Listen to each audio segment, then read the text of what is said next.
Welcome to our YouTube channel story zone. Guys, next episode के लिए like का target 200 है। जैसे ही 200 लाइक्स हो जाएंगे तुरंत अगला एपिसोड आ जाएगा। तो अगर आपको जल्दी से नेक्स्ट एपिसोड चाहिए तो वीडियो को अभी लाइक करो। एपिसोड 21। मीत बोली पता नहीं क्यों आज नींद नहीं आ रही है। राध्या बोली मुझे भी नहीं आ रही है। राध्या बोली सान्वी आज हम तुम्हें मेले में खोज रहे थे, तब तुम उस लड़के के साथ क्या कर रही थी। राध्या सान्वी को छेड़ते हुए बोली कहीं तुम उसे पसंद तो नहीं करती। ये सुन सान्वी हड़बड़ा गई और बोली ऐसा कुछ नहीं है, वो तो बस मेरी हेल्प कर रहा था। मीत सान्वी की टांग खिंचाई करते हुए बोली अच्छा, पर मेनू तो कुछ और ही लगा था। मयूरी भी उसका साथ देते हुए बोली हाँ तुम सब ने देखा नहीं वो सान्वी को कैसे देख रहा था। सान्वी बोली अच्छा तुम सब मुझे बोल रहे हो तो तुम सब भी एक एक लड़के के साथ थे, उसका क्या। सान्वी ने बाजी पलट दी थी। सब चुप हो गए। मीत बहाना बनाते हुए बोली मेनू नींद आ रही है, मैं चली सोने। उसके बाद मीत ने चादर से अपना मुंह ढक सोने का नाटक करने लगी। उसके बाद सब चुप हो गए। कुछ देर में सब सो गए। अगली सुबह सब तैयार होकर कॉलेज पहुंच गए थे। अपनी पहली क्लास शुरू होने का वेट कर रहे थे। आस्था आकर सबके साथ बैठते हुए बोली गुड मॉर्निंग गाइस। सब ने उसे गुड मॉर्निंग विश किया तो मयूरी बोली अब तुम्हारी माँ की तबीयत कैसी। आस्था बोली मॉम अब ठीक है, बस बीपी थोड़ा बढ़ गया था। कुछ देर में सर भी आ गए। हिस्ट्री की क्लास पहले थी। सर ने पढ़ना शुरू किया। मीत और मयूरी ने अपना मुंह उतार लिया जैसे किसी ने दोनों को जबरदस्ती क्लास में बैठाया हो। सर की नज़र जब दोनों पर गई तो उन्होंने मीत को खड़ा किया और बोले वर्ल्ड वॉर की पहली लड़ाई कब हुई थी। मीत तो हक्की बक्की रह गई। उसे देख मयूरी भी होश में आई। मीत अपने 32 दांत दिखाते हुए सर वर्ल्ड वॉर का तो पता नहीं, पर मेनू मेरे पिंड की लड़ाई का जरूर पता। सर मीत को घूरते हुए बोले आप जरा हिंदी में बोलेंगी, आप क्या बोल रही है। मीत अपने दांत दिखाते हुए बोली एक मिनट सर अभी बताती हूँ। मीत अपने पास में बैठी मयूरी को और सान्वी को अपने पैर से मारते हुए आंसर बताने का इशारा करने लगी। सान्वी जैसे कुछ बोलने जाती, सर ने मयूरी और सान्वी को भी खड़ा कर दिया। सर ने मीत का इशारा देख लिया था, इसलिए वो दोनों को खड़ा कर सवाल पूछे। मयूरी तो घबरा गई और मन में प्रार्थना करने लगी कोई उसे बचा ले। सर ने दोनों से वही सवाल पूछा तो मयूरी और मीत खड़े थे। सान्वी बोलना चालू की। वह बोली सर पहली वर्ल्ड वॉर की लड़ाई 28 जून 1914 में सरजेवो के पास हुई थी। सर ने सान्वी से एक और सवाल पूछा पानीपत की लड़ाई कब हुई थी। सान्वी ने नम्रता से जवाब दिया पानीपत की लड़ाई 1926 में हुई थी। सान्वी का जवाब सुन सब उसे ही देख रहे थे। सर को भी सान्वी के ऊपर गर्व हो रहा था। वो अपना सारा गुस्सा भूलकर मीत और मयूरी को भी माफ कर बैठने को बोले। तीनों बैठ गए। मीत धीरे से बोली क्या यार आज तुमने बचा लिया। मयूरी बोली सान्वी के किताब खाने के कुछ फायदा तो हुआ। मयूरी की बात सुन सान्वी ने अपने पैर से मयूरी के पैर पर जोर से लात मारी। मयूरी की चीख निकल गई। मयूरी की आवाज़ सुनकर पूरी क्लास उन पांचों को देखने लगे। सर बोले तुम क्यों चिल्लाई तो मयूरी हड़बड़ाते हुए बोली वो सर हमने जागते हुए सपना देखा कि आपके पीछे एक काला कुत्ता पड़ा है, इसलिए हम डर कर चिल्लाने लगे। मयूरी की बात सुनकर पूरी क्लास हंसने लगी। मयूरी को कुछ देर बाद पता चला उसने जल्दी में क्या बोल दिया, पर अब वो कुछ नहीं कर सकती थी। राध्या और आस्था ने अपना सिर पीट लिया। सर को कुछ समझ में ही नहीं आ रहा था वो क्या बोले। वो कुछ बोलते उससे पहले ही घंटी बजी तो वो बड़बड़ाते हुए बोले पता नहीं आजकल के बच्चे कैसे सपने देखते। इतना बोलते हुए वो बाहर चले गए। पूरी क्लास हंस रही थी और वो पांचों अपना सिर नीचे किए हुए बैठी थी। उन सबका आज अच्छा खासा कचरा हुआ था। मयूरी मीत पर गुस्सा करते हुए बोली सब तुम्हारी वजह से हुआ, तुम अगर जवाब देती तो हमें खड़ा नहीं होना पड़ता। सान्वी मयूरी पर गुस्सा करते हुए बोली और तुमने मुझे क्या कहा था। मयूरी मीत की बोली आज ना मैं तुम्हें नहीं छोड़ूंगी। सान्वी बोली और मैं तुम दोनों को नहीं छोड़ूंगी। राधा और आस्था उन तीनों को देख रही थी। वो कुछ बोलती उससे पहले ही तीनों एक दूसरे के पीछे दौड़ने लगी। पूरी क्लास उन पांचों को देख एंजॉय कर रही थी। मयूरी मीत के पीछे भाग रही थी। सान्वी मयूरी के पीछे राध्या और आस्था तीनों को पकड़कर शांत कराना चाहते थे, इसलिए दोनों तीनों को रोक रहे थे। पांचों पूरी क्लास को सिर पर उठा लिए थे। भागते हुए पांचों को कोई खबर नहीं थी कब पांचों क्लास से बाहर पहुंच गए। पांचों पूरे फ्लो पर दौड़ने लगे पर अभी भी एक दूसरे को पकड़ नहीं पा रहे थे। कॉलेज के सभी लोग उन पांचों को ही देख रहे थे। राध्या और आस्था कब से चिल्लाकर बोल रही थी, रुक जाओ लग जाएगी, पर कोई नहीं सुन रहा था। आरुष और उसके दोस्तों ने इतना शोर सुना तो वो भी क्लास से बाहर आकर देखने लगे। जब चारों ने देखा उनकी होने वाली गर्लफ्रेंड पूरे कॉलेज में इस तरह भाग रही है तो पहले चारों आंखें फाड़कर देखने लगे। उसके बाद वो अपने आसपास देखे, सब उन पांचों लड़कियों को देख रहे थे। चारों तुरंत उनके पास गए। राजमीत के आगे जाकर मीत का पकड़ लेता है, कबीर मयूरी को पकड़ता है, तन्मय जैसे सान्वी के सामने जाता है। सान्वी तुरंत रुक जाती है। आरुष राध्या को पकड़ लेता है और उसे डांटते हुए बोला, पागल हो क्या, अभी लग जाएगी। आस्था चारों लड़कों देखती है और उसे पहचानते हुए देर नहीं लगती कि ये चारों कौन है। पूरी मुंबई जानती है ये चारों किस परिवार से है। राज बोला, पागल लड़की, इतनी तेज क्यों भाग रही हो, अगर लग जाती तो। मीत कुछ नहीं बोली। तन्मय तो जैसे सान्वी के प्यार में डूब गया हो, उसने सान्वी को प्यार से बोला, तुम्हें लगी तो नहीं। सान्वी शर्मा गई, उसने ना में सर हिलाया। कबीर मयूरी को बोला, इस तरह पूरी कॉलेज के सामने क्यों भाग रही थी तुम। मयूरी तो बस खड़ी थी, वो कुछ नहीं बोली। पीछे से एक दमदार आवाज आई, किस तरह भागे जरा मुझे भी बताना। सबने जब पीछे मुड़कर देखा तो पांचों लड़कियों की हालत खराब हो गई, पर लड़कों को कोई फर्क नहीं पड़ा। एपिसोड 22। जब सब पीछे देखे तो प्रिंसिपल थे। उन्होंने पांचों लड़कियों की अपने केबिन में आने को कहा और वहां से चले गए। यह सब लड़कियों की हालत खराब थी। आरुष, राज, तन्मय, कबीर बस उन्हें ही देख रहे थे। आरुष बोला, चलो प्रिंसिपल के पास। सब लोग प्रिंसिपल के पास पहुंच गए। सब अंदर गए। प्रिंसिपल बोले, क्या मैं जान सकता हूँ कि चालू क्लास में आप सब क्यों पूरे कॉलेज में उधम मचा रहे थे। पांचों लड़कियां चुपचाप सर झुकाए खड़ी थी। आरुष अपनी शांत आवाज में बोला, आगे ऐसा नहीं होगा। आरुष की बात सुन प्रिंसिपल कुछ नहीं बोले। प्रिंसिपल जानते थे कि वो आरुष के खिलाफ नहीं जा सकते हैं। वो बोले, ठीक है आप सब जा सकते हैं, अगली बार ऐसा ना हो। सभी वहां से चले गए। बाहर आकर राजमीत को देखते हुए बोला, अगली बार से ऐसा नहीं होना चाहिए। आस्था सबको देख बोली, मुझे लगता है मुझे यहाँ से जाना चाहिए।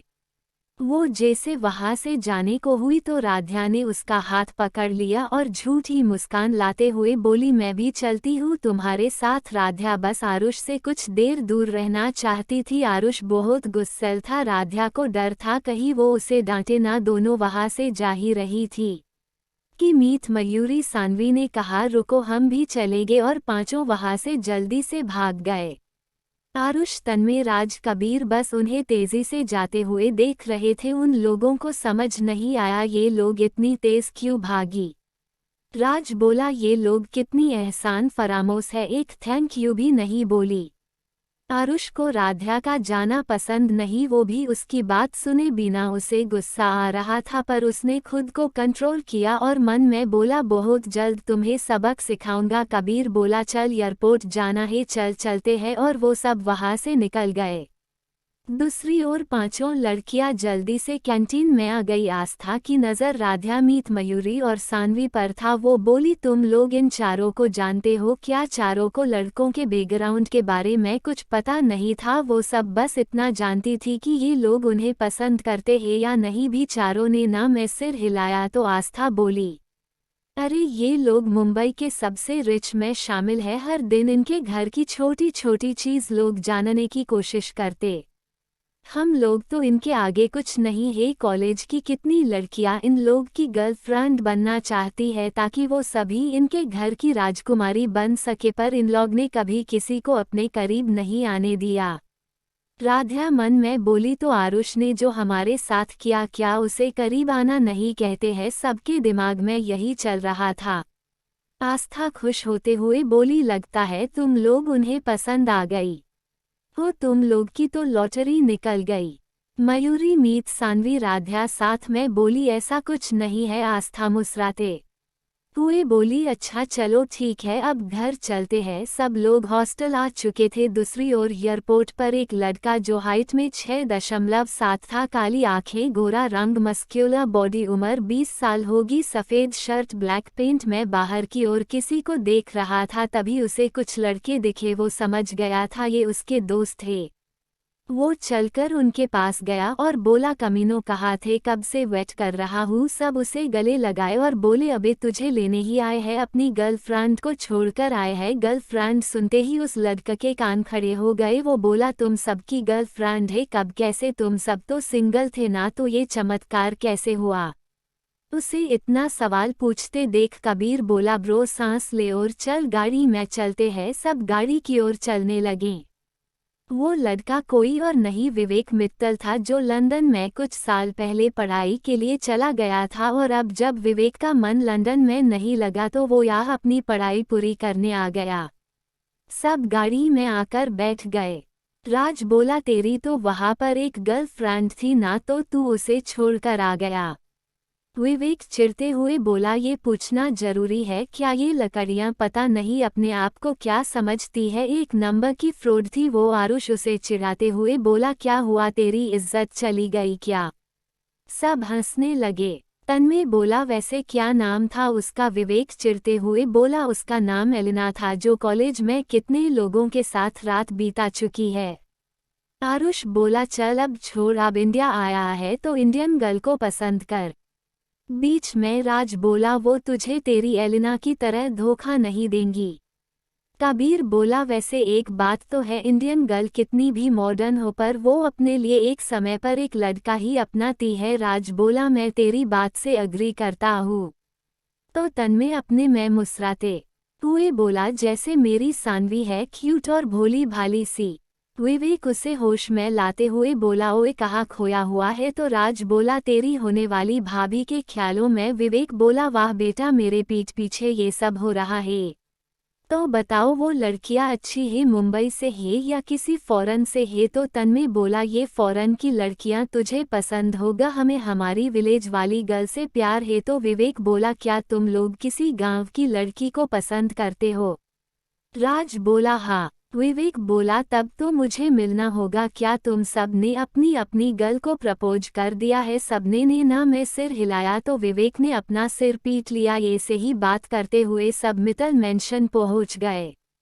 मेंशन को काफी अच्छे से डेकोरेट किया गया था। उनका बेटा इतने सालों बाद घर आ रहा था। एपिसोड 23 मित्तल हाउस आज जगमगा रहा था। सब खुश थे। अंदर से सुंदर औरत पूजा की थाल लेकर आती है और आते हुए हंसकर बोली क्या देवर जी, मुझे तो लगा था आप मेरे लिए देवरानी लेकर आएंगे। वो विवेक की भाभी थी शीना, जो नेचर से बहुत केयरिंग और खुश मिजाज थी। विवेक शीना के गले लगते हुए बोला क्या भाभी आप हमेशा यही बात करती। शीना बोली अच्छा मैं कुछ और बात करती हूँ। और बोली और आपके ये दोस्त कभी आपके जाने के बाद मुझसे मिलने भी नहीं आए, इनकी दोस्ती सिर्फ आपसे मुझसे नहीं। शीना झूठा गुस्सा दिखाते हुए बोली। शीना की बातों पर सब हंस दिए। आरुष, राज, तन्मय, कबीर शीना को एक साथ गले लगाते हुए बोले क्या भाभी हम आपको कैसे भूल सकते हैं। राज बोला वो भाभी क्या है ना, अगर आप हम चारों से मिलती तो भाई को कब टाइम देती, बस यही सोचकर हम लोग नहीं आए। राज की बात पर सब हंसने लगे तो शीना राज के कान खींचते हुए बोली बदमाश कही कि कोई ये से अपनी भाभी को छेड़ता है, क्या लगता है तुम्हारी शादी करानी पड़ेगी, अब तुम्हें तुम्हारी बीवी ही सुधारगी। विवेक बोला भाभी आपके मुंह की शक्कर, मैं तो चाहता हूँ इन चारों की दर्जनों में बच्चे पैदा हो। विवेक के ऐसा बोलने से चारों उसे घूर कर देखने लगे। विवेक हड़बड़ाते हुए बोला भाभी बाकी लोग कहाँ है। तो शीना बोली माँ तो मंदिर गई है आपके के लिए मन्नत मांगने, पापा और आपके भाई ऑफिस गए हैं। अच्छा आप लोग खाना खा लीजिए। विवेक बोला ठीक है। बाकी सब भी विवेक के पीछे जाने लगे। पर आरुष बोला भाभी मुझे जाना होगा, अभी कुछ काम है, मैं फिर कभी आऊँगा। शीना बोली कोई बात नहीं आरुष भैया, आप अपना काम कर लीजिए। आरुष तुरंत वहां से चला गया। वो गाड़ी से सीधा गर्ल हॉस्टल की ओर आ गया। वो बाहर आकर राध्या को कॉल करता है। राध्या इस वक्त पढ़ाई कर रही थी। वो बैग पर पूरी किताब फैलाकर कान में पेन ठूसकर किताब लेकर कुछ समझने की कोशिश कर रही थी। मीत टेबल पर बैठकर अपने नाखूनों में नेल पॉलिश लगा रही थी। मयूरी सो गई थी। सानवी अपने कपड़े धो रही थी। शाम का वक्त था। जब राध्या का फोन बजा, उसने जब देखा कि आरुष का फोन है तो वो जल्दी से फोन उठा ली। शर्माते हुए धीरे से बोली, हेलो। आरुष राध्या की आवाज़ सुन शांत भाव से बोला, मैं बाहर हूँ, जल्दी से बाहर आओ। आरुष की बात सुन राध्या कुछ बोलने को हुई तो फोन कट चुका था। वो अपने आप से बोली, किस तरह का इंसान है ये, हर वक्त 2 शब्दों में ही पूरी बात खत्म कर देता है। इतना बोल वो उठी और सबसे छिपते हुए जल्दी से बाहर चली गई। बाहर आकर उसने देखा आरुष कार से टेक लगाकर उसका इंतजार कर रहा था। जब आरुष की नज़र आती हुई राध्या पर पड़ी तो उसने कार का गेट खोलकर राध्या को बैठने का इशारा किया। राध्या थोड़ा हिचकिचा रही थी कि आरुष उसे कहाँ ले जाना चाहता है। आरुष जैसे उसके मन की बात समझ गया हो, वो बोला, इतना मत सोचो, तुम्हें खा नहीं जाऊंगा, जल्दी बैठो। राध्या चुपचाप बैठ गई। आरुष आकर ड्राइव सीट पर बैठकर कार चलाने लगा। काफी देर तक कार में खामोशी छाई हुई थी। राध्या वैसे तो जिनको नहीं जानती थी उनसे बात नहीं करती थी, पर आरुष उसके इतना पास होकर अनजान तो नहीं था। वहीं आरुष के दिमाग में बस राध्या को अपने प्यार में पड़वाना चाहता था ताकि वो उसके थप्पड़ का और बेइज्जती का बदला ले सके। राध्या को अब चुप्पी बर्दाश्त नहीं हुई तो वो बोली, आरुष हम कहाँ जा रहे हैं। आरुष मुस्कुराते हुए बोला, बेबी थोड़ा शांत रहो, आज तुम्हें मैं कहीं ले जा रहा हूँ। राध्या फिर कुछ नहीं बोली। कुछ देर में आरुष कार को जंगल के रास्ते ले जाने लगा। वैसे अभी सूरज अच्छे से नहीं डूबा था, पर ये जंगल था इसलिए राध्या को डर लग रही थी। वो पूरे जंगल को देख डरते हुए बोली, आरुष हमें डर लग रहा है, चलो ना यहाँ से। आरुष राध्या की बात को इग्नोर कर बोला, कुछ नहीं होगा, मैं हूं ना। कार जंगल से निकलकर समुद्र के पास आ गई। आरुष कार रोककर राध्या को देखने लगा जो अपनी आंखें कसके बंद रखी थी। आरुष राध्या को देख एक शैतानी मुस्कान के साथ उसे देख अपने मन में बोला, कुछ वक्त दो मुझे, जब तुम मेरे प्यार में पूरी तरह डूब जाऊंगी तब मैं तुम्हारे साथ वो करूंगा कि तुम अपनी आंख बंद करोगी तो भी मुझे नहीं भूल पाऊंगी। आरुष ने राध्या के आंखों पर किस किया तो राध्या अपनी आंखें खोलकर आरुष को देखने लगी। आरुष बोला, बेबी मुझे ये से मत देखो, चलो नीचे उतरो। आरुष जल्दी से नीचे आकर राध्या की तरफ का डोर खोला तो राध्या बाहर आई। वो जैसे बाहर आई आरुष ने उसे गले लगा लिया। उसने काफी तेज राध्या को गले लगाया था। राध्या की ब्रेस्ट आरुष के चेस्ट से जुड़ी थी जिससे राध्या को दर्द हो रहा था, पर वो बोलती भी क्या। दूसरी ओर इक्वल्स मित्तल मेंशन सब खाना खा चुके थे। राज बाथरूम का बहाना बनाकर वहां से रूम में आकर दरवाज़ा बंद कर अपना फ़ोन निकाल मीत को फ़ोन किया। मीत अपने नाखून सुखा रही थी। जब उसने देखा कि किसी अननोन नंबर से कॉल आ रहा है तो वो बोली, ये किसका नंबर है। उसने जल्दी से फ़ोन को उठाया और जल्दी से बोली, हेलो कौन बोल रहा है, जो भी बोलना है छेदी दसों हुड, मेरे पास टाइम नहीं है। मीत की आवाज़ सुन राज के चेहरे पर मुस्कान आ गई। वो अपने मन में बोला, ये लड़की एक मौका नहीं छोड़ती मुझे अपनी तरफ अट्रैक्ट करने का। दूसरी तरफ से कोई आवाज़ नहीं आते सुन मीत अपनी तेज़ आवाज़ में बोली, जब आपनू बात नहीं करनी तो क्यों फ़ोन किया। मीत की आवाज़ सुन राज होश में आया और बोला, तो क्या मैं जान सकता हूँ कि मेरी सुपरफास्ट पंजाब एक्सप्रेस क्या कर रही है। मीत तुरंत राज की आवाज़ सुन हड़बड़ा गई और शांति से बोली, मैं ठीक हूँ, पर तुसी मेरा मतलब तुम्हें मेरा नंबर कैसे मिला। राज बोला, बस मुझे मेरी जान का नंबर लेने के लिए किसी की ज़रूरत नहीं है। मीत बड़ी आंख कर बोली, कौन जान, किसकी जान, तो जो तुमने मुझे किस किया था उसका क्या। राज मीत की बात सुन अपना सिर पीट लिया। एपिसोड 24। मीत बोली, जब आगे से मेनू फ़ोन मत करना, जाओ अपनी जान से बात करो। राज मीत के ऐसा बोलने से वो मुस्कुरा रहा था और बोला, अच्छा तुम्हें नहीं पता मेरी जान कौन? मीत चिढ़ते हुए बोली, मीनू की पता, वो कल मुही कौन है? राज बोला, शायद वो तुम ही हो। राज की बात सुन मीत क्या कहा मैं? उसके बाद उसने ध्यान दिया राज ने क्या बोला। वो धीरे से बोली, क्या मैं? मीत का पूरा चेहरा लाल हो गया था। दूसरी तरफ से आवाज आई, क्या हुआ, कहीं मुझे छोड़कर पंजाब तो नहीं चली गई? राज अपनी सीरियस टोन में बोला। राज की आवाज सुन मीत बोली, नहीं अभी छुट्टियां आएंगी तब जाऊंगी। मीत की आवाज सुनकर राज का चेहरा लटक गया। वो बोला, अभी तुम मेरे पास हो और कहीं नहीं जाना है? मीत बोली, वो बाद में देखेंगे, पर तुमने कॉल क्यों किया? राज मुस्कुराते हुए बोला, मैं सोच रहा था तुम्हें कार में लॉन्ग ड्राइव पर ले चलूं अकेले। राज मीत की उस दिन का लेकर छेड़ रहा था। मीत को उस दिन कार में अपनी और राज की किस याद आ गई। वो जल्दी से, मीनू किसी कार में लॉन्ग ड्राइव पर नहीं जाना, और जल्दी से फोन कट कर दी। राज ने जब देखा कि फोन कट चुका है तो वो हंसने लगा और कुछ देर में नॉर्मल होकर बाहर आ गया। दूसरी ओर आरुष सीवी के गले लगा हुआ था। कुछ देर में वो उससे अलग हुआ तो राधा आरुष को देख रही थी। शाम ढल गई थी, रात ने दस्तक दे दी थी। आरुष ने कार के बोनट पर एक चादर डाली और राधा को अपनी गोद में उठाकर उस पर बैठा दिया और खुद भी कार के ऊपर आकर बैठ गया। वो लेट गया और राधा को भी अपने साथ लिटा दिया। राधा आरुष के हाथों के ऊपर टेका ले लेट गई। राधा अब जाकर बोली, तुम हमें यह क्यों लाए हो?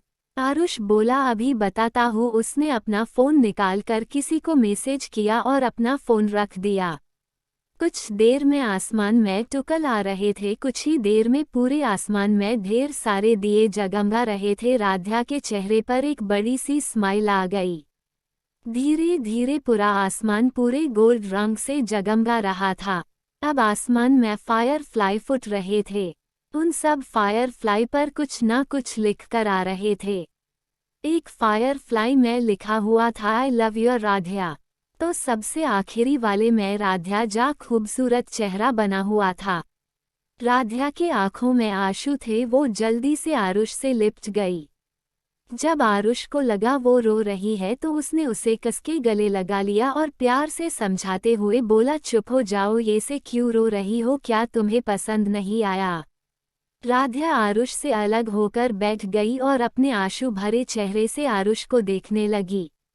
आरुष उसे इस तरह देख जल्दी से बैठ गया। राधा अपनी रोती हुई आवाज में बोली, तो क्या तुम हमें कभी छोड़कर नहीं जाओगे? आरुष मुस्कुराया और राधा के गालों को अपने हाथ में भरते हुए बोला, कभी नहीं। राधा फिर बोली, पर हम अभी तुम्हें हाँ नहीं बोलेंगे जब तक हम तुम्हें अच्छे से नहीं जान जाते। आरुष बोला, ठीक है, तो अभी तुम्हें आधा प्यार कर लूँ। जब तुम मुझे आई लव यू बोलोगी उस दिन मैं तुम्हें पूरा प्यार करूँगा। राधा आरुष की बात सुन मुस्कुराए और फिर मुंह बनाते हुए बोली, नहीं, तुम हमें प्यार अभी नहीं करोगे, जब हमारी शादी होगी तब। आरुष राधा को अपने पास खींचते हुए बोला, पर मुझे तो अभी तुम चाहिए। आरुष बोला, देखो तुम अभी सिर्फ 18 की हो, 20 का तो हम दोनों अब बड़े हो चुके हैं। अब तुम कोई नाबालिग लड़की नहीं हो और हमारी शादी होने में बहुत टाइम है। तब तक मैं तुम्हारा इंतजार कैसे करूँगा? आरुष की बेशर्मों वाली बात सुन राधा अपने मुक्के से आरुष के सीने पर मारी और उसे घूरने लगी। आरुष मुंह बनाते हुए बोला, कोई अपने होने वाले पति ये से मरता है, तुम्हें नहीं पता एक पत्नी कैसी होती है? क्यों ना आज मैं तुम्हें सिखाऊं, चलो कार के अंदर चलते हैं, मैं तुम्हें तुम्हारे होने वाले पति को खुश करने का तरीका सिखाता हूँ। राधा बोली, तुम बहुत बेशर्म हो, हमें नहीं बात करनी तुमसे, जाओ यहाँ से। आरुष बोला, ठीक, मैं चला जाता हूँ तुम्हें यहाँ छोड़कर, उसके बाद जंगली जानवर तुम्हें यहाँ आकर खा जाएंगे, तब मैं किसी और से शादी कर लूँगा। आरुष की बात सुन राधा गुस्सा हो गई और बोली, तुम बहुत बुरे हो, हमें नहीं करना तुमसे कोई प्यार। आरुष नीचे कार से नीचे उतर गया और राधा अभी भी मुंह फुलाए बैठी थी। आरुष बोला, चलो। राधा अभी भी वैसे ही बैठी थी। आरुष राधा को कर से खींचकर अपनी गोद में उठा लिया।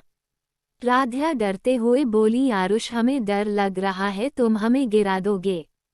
आरुष मुस्कुराया और बोला, अभी तुम्हारा आरुष इतना कमजोर नहीं है जो तुम्हें नीचे गिरा देगा। आरुष की बात सुन राध्या शांत हो गई। आरुष राध्या को लेकर कार में बैठा देता है और खुद आकर ड्राइविंग सीट पर बैठ जाता है। राध्या अभी भी मुंह फुलाए बैठी थी। आरुष मुस्कुराते हुए बोला, आज ठंड ज्यादा है ना, चलो थोड़ी गर्मी लाते हैं। इतना बोलकर आरुष अपनी जगह से उठकर राध्या के ऊपर आ जाता है। राध्या का गला सूखने लगा था तो हड़बड़ाते हुए बोली, आरुष ये तुम क्या कर रहे हो। आरुष राध्या के होठों के एकदम पास आ चुका था। उसने राध्या के होठों पर अपने होठ रख दिए और किस करने लगा। कुछ देर में राध्या को सांस लेने में दिक्कत होने लगी। तब आरुष राध्या से अलग हुआ तो राध्या का चेहरा पूरा लाल हो गया था। आरुष राध्या से अलग होकर अपनी जगह पर बैठकर कार स्टार्ट कर लिया और कार को जंगल के रास्ते से निकलने लगा। राध्या अभी भी शांत बैठी थी। आरुष कार चलाते हुए बोला, क्या हुआ, तुम्हें पसंद नहीं आया। राध्या कुछ नहीं बोली। उसने आरुष के कंधे पर अपना सिर रख आंखें बंद कर ली। अब इस जन्म में वो बस आरुष की रहना चाहती है, उसे कोई अलग नहीं कर सकता। राध्या आंखें बंद कर बस आरुष को महसूस कर रही थी। उसने बंद आंखों से आरुष को बोली, आरुष हम हमेशा तुम्हारे साथ रहेंगे और तुम भी हमें कभी धोखा मत देना। आरुष बोला, ऐसा कुछ नहीं होगा। कुछ देर में हॉस्टल आ गया था। आरुष ने कार रोकी। तब राध्या ने अपनी आंखें खोली और कार से उतरने वाली थी। तब आरुष ने उसे रोककर उसके सिर पर किस किया और अपना ध्यान रखना बोलकर उसे जाने दिया। राध्या मुस्कुराए और जल्दी से हॉस्टल जाने लगी। जब राध्या वहां से चली गई तब आरुष भी वहां से चला गया। आज आरुष का दिल सामान्य से तेज था। वो मुझसे प्यार करने लगी है। आज आरुष के मन में जैसे कुछ अजीब था। क्या वो राध्या को पहचान नहीं पा रहा है। जब राध्या अपने रूम में गई तो सानवी पढ़ रही थी। मयूरी और मीत राध्या के बेड पर लेटकर फोन में गेम खेल रहे थे। जब तीनों ने राध्या को अंदर आते देखा तब तीनों जाकर उसका रास्ता रोककर खड़े हो गए और राध्या को घूरने लगे। राध्या तीनों को ऐसे घूरते पाकर नजरें चुराते हुए बोली, क्या तुम लोग हमें ये से क्यों घूर रहे हो। मीत बोली, रात के 8:30 बरहे हैं और तुम कीथे थी। मयूरी भी राध्या को धमकाते हुए बोली, हाँ राधे सच बोलना वरना हम काका को बताएंगे। सानवी बोली, राध्या तुम कब से बाहर थी, कहाँ थी। राध्या अब झूठ भी नहीं बोल सकती थी। उसने बोला, वो हम आरुष के साथ बाहर गए थे। सब उसे देखने लगे। राध्या को लगा वो तीनों उसे डांटेंगी पर तीनों वहां से चली गई तो राध्या उन लोगों को आवाज देते हुए बोली, तुम लोग हमें कुछ बोलोगे नहीं। तो सानवी बोली, नहीं हमें पता तुम आरुष को पसंद करती हो, इसलिए ये तुम्हारी लाइफ है। तुमने कुछ सोचकर आरुष को पसंद किया होगा। चलो अब और कुछ नहीं पूछना, कल बात करते हैं। सब सोने चले गए। दूसरी ओर तन्मय राज कबीर ने विवेक को कॉलेज आने को बोल वहां से चले गए। विवेक शावर लेकर अपने बेड पर सोने चला गया और बोला, अब किसी भी लड़की पर भरोसा करना बहुत मुश्किल है। एक बार धोखा मिलने के बाद दोबारा किसी को अपनी जिंदगी में लाना आसान नहीं है। एपिसोड 25। अगली सुबह विवेक उठकर तैयार होता है और नीचे आकर डाइनिंग टेबल पर बैठ जाता है। उसकी माँ बोलती है, आ गया बेटा, आज तो कॉलेज का पहला दिन है। शीना अंदर से आते हुए बोलती, हाँ मम्मी, और मुझे यकीन है जो काम ये विदेश में नहीं कर पाया यह जरूर कर लेंगे। सब शीना को नासमझी में देख रहे थे। विवेक के पापा बोले, शीना बेटा तुम किस काम की बात कर रही हो। शीना मुस्कुराते हुए बोली, वही मुझे एक देवरानी चाहिए जो मेरा हाथ बटा सके कामों में। उसकी बात सुन सब मुस्कुरा दिए। विवेक मुंह बनाते हुए बोला, क्या भाभी, आपको हाथ बटाने के लिए देवरानी की क्या जरूरत है। आप अपने देवर को बोलिए, मैं आपका हर काम कर दूंगा। शीना मुंह बनाते हुए बोली, आप हर काम नहीं कर सकते। मेरा भी मन है जब मेरी देवरानी आएगी ना तो उस पे हुक्म चलाने का, तब जाकर एक जेठानी वाली फीलिंग आएगी। विवेक की माँ बोली, अच्छा इसलिए तुम्हें जेठानी चाहिए क्या, मैं तुमसे ज्यादा काम करवाती हूँ, बोलो। शीना बोली, मम्मी मैंने ऐसा कब कहा, वो क्या है ना, अब आप बूढ़ी हो गई हो तो इसलिए मैं सोच रही थी आपकी दूसरी बहू आएगी तो आपको और सुख मिलेगा। इतना बोलकर शीना वहां से चली गई। विवेक की माँ कुछ समझ नहीं पाई, सब लोग हंस रहे थे। तब जाकर विवेक की माँ को समझ आया कि शीना उन्हें इनडायरेक्ट बुरी बोलकर चली गई। वो चिल्लाते हुए बोली, शीना अब ना मैं तुमसे सारा काम करवाऊंगी। सब हंसने लगे। कुछ देर में विवेक नाश्ता कर कॉलेज के लिए निकल गया। सब लोग कॉलेज पहुंच गए थे। हमारे पांचों हीरो कैंटीन में बैठे थे। सारी लड़कियां बस उन पांचों को देख बातें कर रहे थे। एक लड़की बोली, यार ये पांचों में से कोई एक भी मेरा बॉयफ्रेंड हुआ ना, सच में मेरी तो लॉटरी ही लग जाएगी। दूसरी बोली, वो कैसे? तो तीसरी बोली, यार एक तो इतने हैंडसम बंदे, दूसरा ये लोग कितने रिच है। सब तरह तरह की बातें कर रहे थे पर उन पांचों को कोई फर्क नहीं पड़ रहा था, ये उन सब के लिए नॉर्मल था। तभी कैंटीन में मयूरी, राध्या, सानवी आते हुए दिखे। राध्या ने जब आरुष को देखा उसके चेहरे पर मुस्कान आ गई। आरुष भी बस उसे ही देख रहा था। जब राजतन में कबीर और विवेक ने उसे सामने देखता पाया तो वो भी उसकी नज़रों का पीछा कर देखे तो विवेक बोला, आरुष ये वही है जिसे तू पसंद करता है। आरुष बस राध्या को देख रहा था, वो कुछ नहीं बोला। तब उसने तन्मय कबीर को देखा, वो भी वही देख रहे थे। बस राज को छोड़कर राज जैसे किसी को खोज रहा था। तो विवेक बोला, क्या हुआ, तू किस इस तरह से आंखें गड़ाए ढूंढ रहा है? तो राज धीरे से बोला, सबकी जान आ गई पर ये मेरी पंजाब एक्सप्रेस कहाँ है? विवेक ना समझी। मैं बोला, तेरी गर्लफ्रेंड का नाम पंजाब एक्सप्रेस है। राज बोला, उसका नाम मीत है। राध्या और उसके फ्रेंड आकर आरुष के पीछे वाली टेबल पर बैठ गई। तन्मय तो सानवी को देख ये से खुश हुआ जैसे उसका सूरज अब निकला हो। कबीर भी मयूरी पर नजरें गड़ाए बैठा था। विवेक सबको देखते हुए बोला, बस करो, इतना घूरोगे तो वो लोग तुम्हारे पास नहीं आ जाएंगी। सब बात कर रहे थे तब तक आस्था भी अंदर आते हुए बोली, कब से तुम लोगों को खोज रही हूँ और तुम लोग यहाँ हो। वो आकर मयूरी के पास बैठ गई। आस्था के बोलने से सब उसे ही देख रहे थे। जब विवेक की नज़र आस्था पर गई तो वो तो बस उसे देखने लगा और बोला, कितनी खूबसूरत है। पर उसने जल्दी से अपनी नज़र हटा कर बोला, अब मैं इन खूबसूरत चेहरों में नहीं पाऊंगा।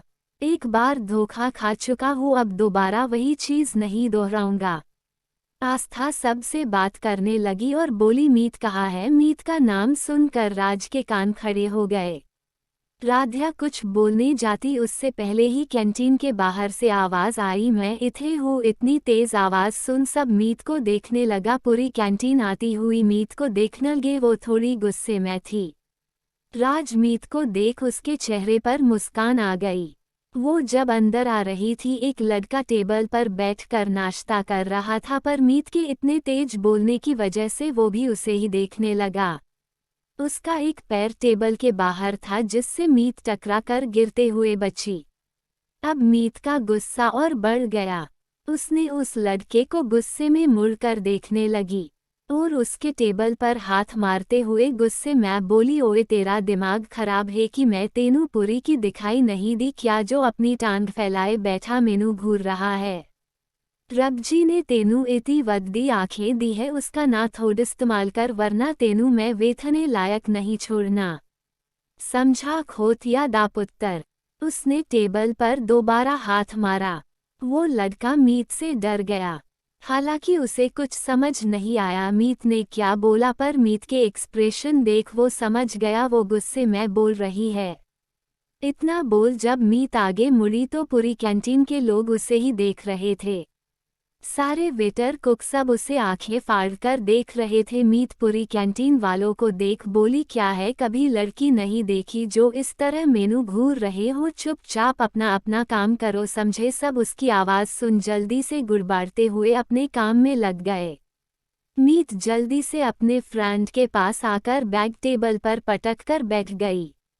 और बोली और तुम तीनों ने मेरा थोड़ा वेट कर लेना था, पर नहीं, ये राधा और सानवी इन दोनों ने बस बुक दे दो उसे, पूरी की पूरी निगल कर डकार भी ना ले। राज बस मीत को देख रहा था। उसे मीत के हर अदा पर प्यार आता था। वो मुस्कुरा रहा था। तो विवेक बोला इतना खुश मत हो, आगे चलकर तुझे ज्वालामुखी से टकराना है तो अभी से तैयारी कर। गाइस, नेक्स्ट एपिसोड के लिए लाइक का टारगेट 200 है। जैसे ही 200 लाइक्स हो जाएंगे तुरंत अगला एपिसोड आ जाएगा। तो अगर आपको जल्दी से नेक्स्ट एपिसोड चाहिए तो वीडियो को अभी लाइक करो। Thanks for watching.